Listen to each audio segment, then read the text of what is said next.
Lorsque je publie des billets traitant du nombre de personnes se trouvant actuellement en enfer ou s'y retrouvant chaque jour, etc., c'est en considérant les études démographiques les plus sérieuses auxquelles j'applique un taux de 95%. Ce pourcentage considère que l'efficacité évangélisatrice protestante évangélique, donc chrétien né de nouveau, n'est que de 5%. Quel est le nombre total de personnes ayant vécu sur la Terre?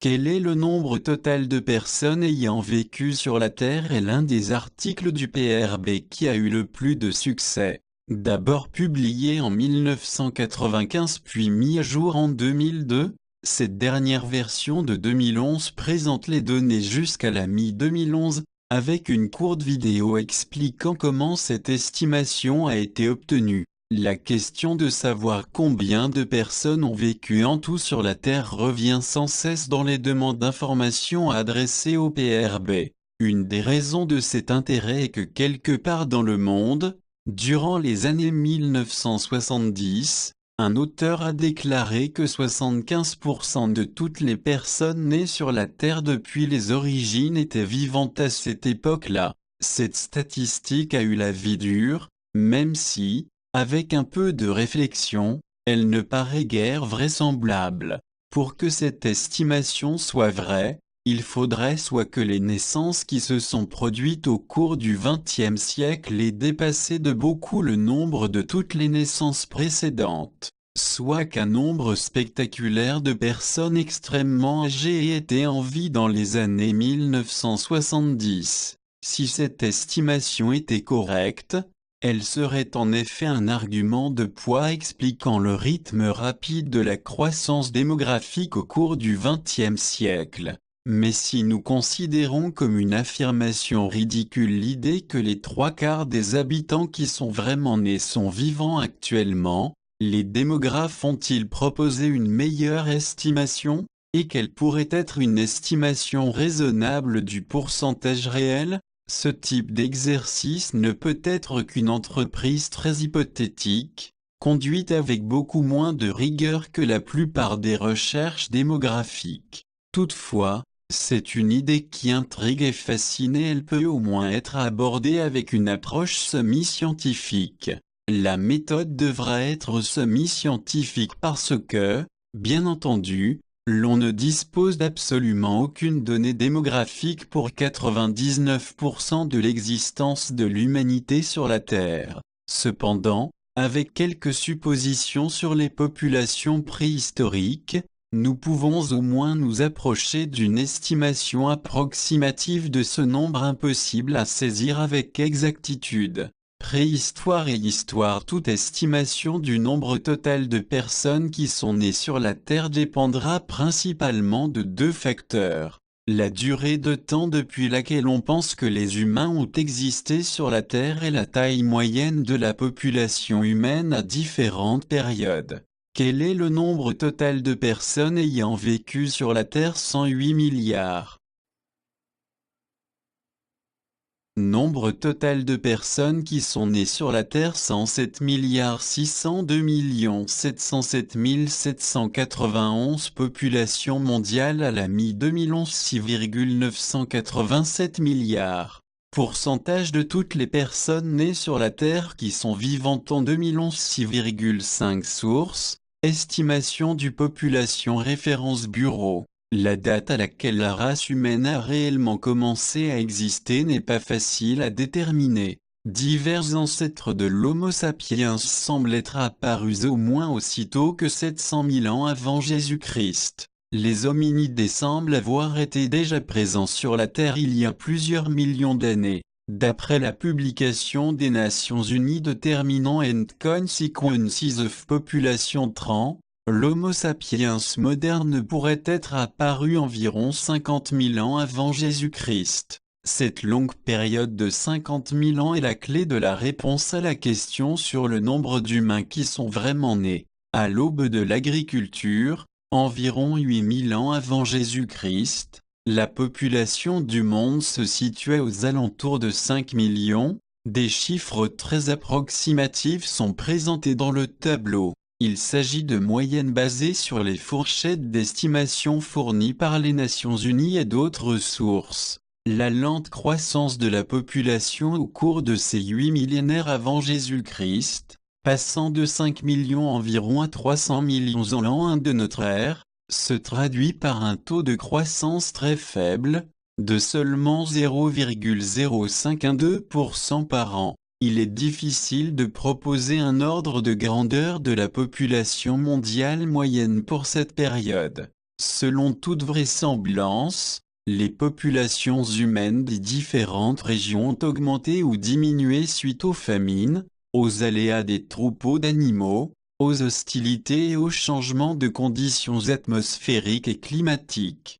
Quoi qu'il en soit, la vie était de courte durée. L'espérance de vie à la naissance était probablement de seulement 10 ans en moyenne durant la plus grande partie de l'histoire de l'humanité. D'après des estimations concernant les populations vivant en France à l'âge du fer, l'espérance de vie était seulement de 10 à 12 ans. Dans ces conditions, il aurait fallu que le taux de natalité ait été de 80 pour 1000 simplement pour permettre la survie de l'espèce. Aujourd'hui, un taux de natalité élevé serait de 45 à 50 pour 1000 environ, taux qui n'est enregistré que dans plusieurs pays d'Afrique et quelques États du Moyen-Orient ayant des populations jeunes. Notre hypothèse sur le taux de natalité affectera énormément l'estimation du nombre de personnes qui sont nées en tout. On estime que la mortalité infantile tout au début de l'existence de la race humaine était très élevée, peut-être 500 décès de nourrissons pour 1000 naissances ou même davantage. Les enfants étaient probablement un fardeau économique dans les sociétés vivant de la cueillette et de la chasse, fait qui a probablement conduit à la pratique de l'infanticide. Dans de telles circonstances, il faudrait un nombre de naissances excessivement élevé pour maintenir la croissance de la population, et cela relèverait notre estimation du nombre de personnes qui sont vraiment nées. Vers l'an 1 de l'ère chrétienne, le nombre total d'êtres humains vivant sur la planète était probablement de 300 millions. Une estimation de la population de l'Empire romain en l'an 14 de notre ère, de l'Espagne à l'Asie mineure, indique 45 millions de personnes. Cependant, d'autres historiens fixent ce chiffre au double, ce qui porte à penser que les estimations de population au début de l'histoire sont fort imprécises. Vers 1650, la population mondiale a augmenté jusqu'à 500 millions environ, ce qui n'est pas une forte augmentation par rapport à l'estimation de l'an 1 de l'ère chrétienne. Le taux de croissance annuel moyen était en réalité plus bas pour la période du début de l'ère chrétienne à l'an 1650 que le taux suggéré ci-dessus pour la période de l'an 8000 avant Jésus-Christ à l'an 1 de l'ère chrétienne. La peste noire a été une raison importante de cette croissance anormalement lente. Ce fléau tant redouté ne s'est pas limité à l'Europe du XIVe siècle. L'épidémie a probablement commencé en l'an 542 de notre ère, en Asie occidentale, et s'est propagée à partir de cette région. On estime que la moitié de la population de l'Empire byzantin a été détruite au cours du VIe siècle, représentant au total 100 millions de décès. Des fluctuations aussi importantes dans la taille de la population sur de longues périodes ajoutent d'énormes difficultés à toute estimation du nombre de personnes qui ont vraiment vécu. Vers 1800, néanmoins, la population mondiale avait dépassé le cap du milliard de personnes et a continué à s'accroître depuis, atteignant un peu plus de 7 milliards actuellement. Estimations approximatives. Pour obtenir des estimations approximatives du nombre total de personnes qui sont nées, il est donc nécessaire de choisir des grandeurs de population à différentes époques, de l'Antiquité à l'époque actuelle, en appliquant pour chaque période des taux de natalité supposés, voir tableau. Nous commençons au tout début, avec juste 2 personnes, approche minimaliste. Un autre facteur de complication est l'allure de la croissance démographique.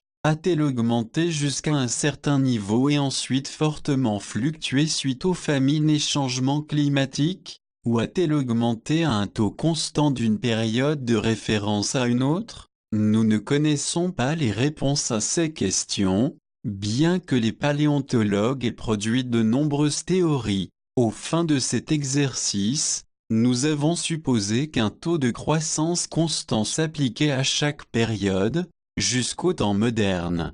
Les taux de natalité ont été fixés à 80 pour 1000 par an jusqu'à la première année de l'ère chrétienne et à 60 pour 1000 de l'an 2 à 1750. Les taux ont ensuite décliné pour se situer au-dessus de 30 pour 1000 à l'époque moderne, et encore plus bas dans les années récentes. Cette approche semi-scientifique arrive à une estimation de 108 milliards de naissances environ depuis l'origine de la race humaine. Il est clair que la période qui a correspondu aux 8 millénaires avant l'ère chrétienne est le facteur essentiel pour déterminer la grandeur de notre nombre, mais, malheureusement, nous ne savons pas grand-chose sur cette époque. Certains lecteurs pourront être d'un avis différent sur certains aspects, ou peut-être sur presque tous les aspects, du tableau, mais cette méthode offre au moins une approche pour aborder ce problème difficile. À première vue,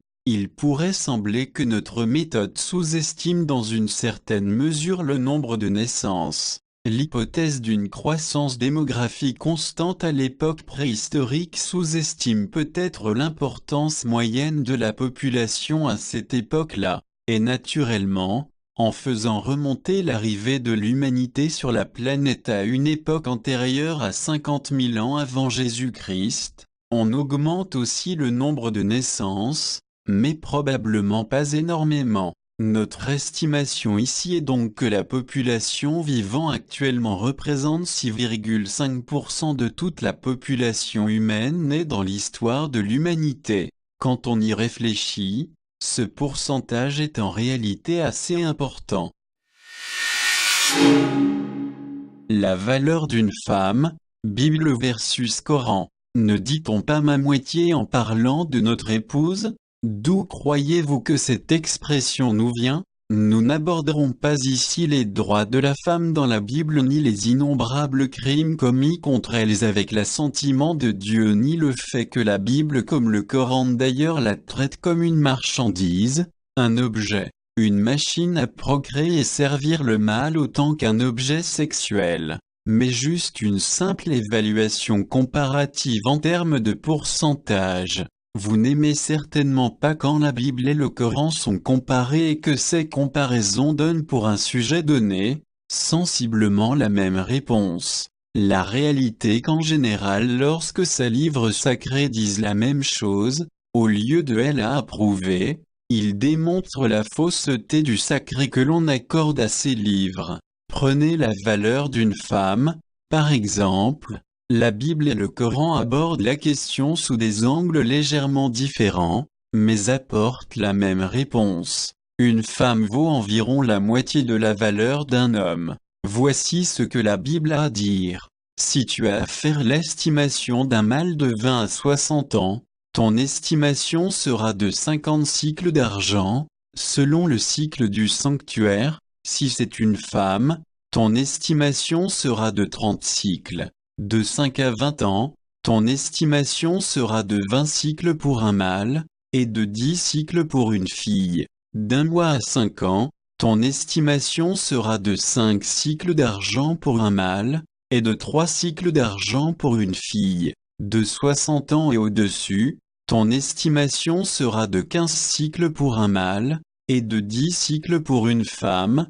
Lévitique 27.3 au 7. Ainsi, en fonction de leur âge, les femmes valent la moitié à 2/3 autant que les hommes. Mais que dit le Coran? Eh bien, il ne procède pas comme le fait les rédacteurs de la Bible, en attribuant une valeur monétaire à la vie humaine, hommes et femmes. Mais le Coran compare la valeur des hommes et des femmes d'un point de vue financier. Voici ce qu'Allah vous enjoint au sujet de vos enfants, ô fils, une part équivalente à celle de 2 filles. S'il n'y a que des filles, même plus de 2, à elles alors 2/3 de ce que le défunt laisse, et s'il n'y en a qu'une, à elle alors la moitié. Sourate 4:11. À un frère alors revient une portion égale à celle de 2 sœurs. Sourate 476. Et le Coran nous dit à quel point nous devrions faire confiance au témoignage d'une femme,